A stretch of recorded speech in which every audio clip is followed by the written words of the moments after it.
Well, on this tax day, forget how many are paying them. Look at how many are not paying them. Nearly half of all U.S. households. It's true. My next guest says that has got to change first. Herman Cain is a potential 2012 Republican presidential candidate. Joins me right now. It is a staggering statistic, Herman. A lot of folks say, oh, you're just making up, just making up.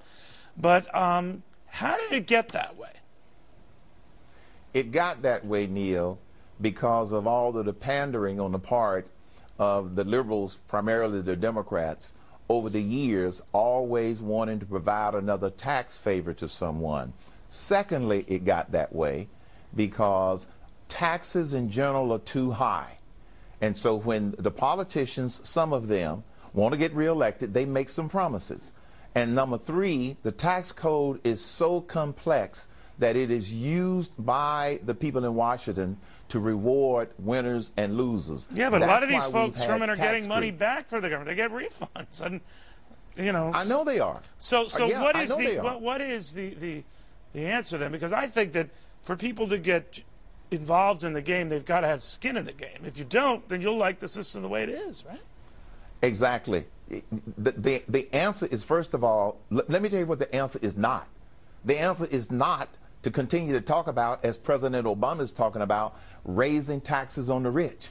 The answer is not, let's end the Bush-era tax cuts. First of all, they are not Bush-era tax cuts. They are the Bush-era tax rates.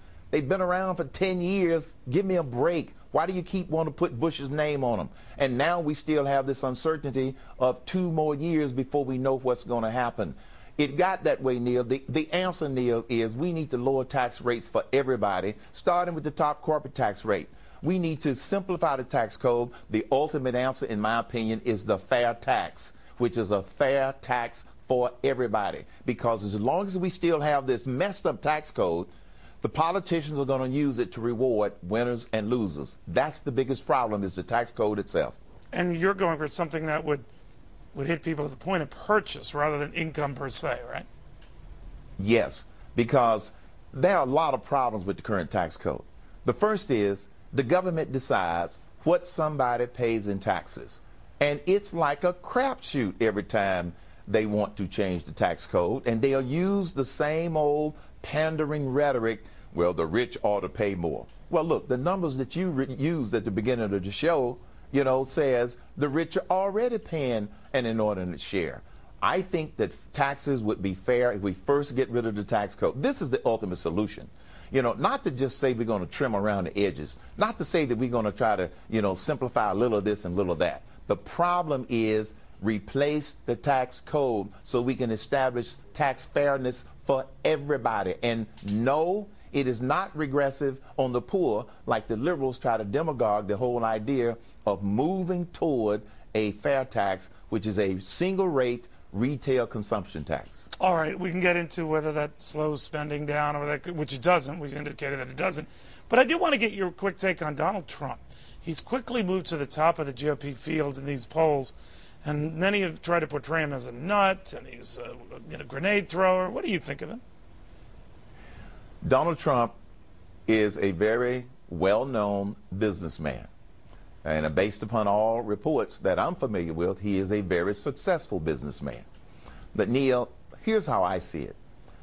Your colleagues in the media, not you, not the people at Fox News, in all honesty, they are looking to create a story because they are having a tough time continuing to report on some of the other things out there. Secondly, because none of the potential Republican primary candidates have declared their candidacy yet. I mean, some of us have declared exploratory, right, but nobody has declared their candidacy yet. And I'm one of the ones who has declared formally a presidential exploratory committee. Some people in the media, Neil, are looking for a story, so they're trying to help create a story. Well, they're certainly doing that. Sensationalizing Mr. And they're doing a great job of it. But let me tell you something that I know from the boots on the ground and the people that are coming to tea parties. They don't have anything against Mr. Trump, but he's not their favorite. Okay. Herman Cain, great seeing him.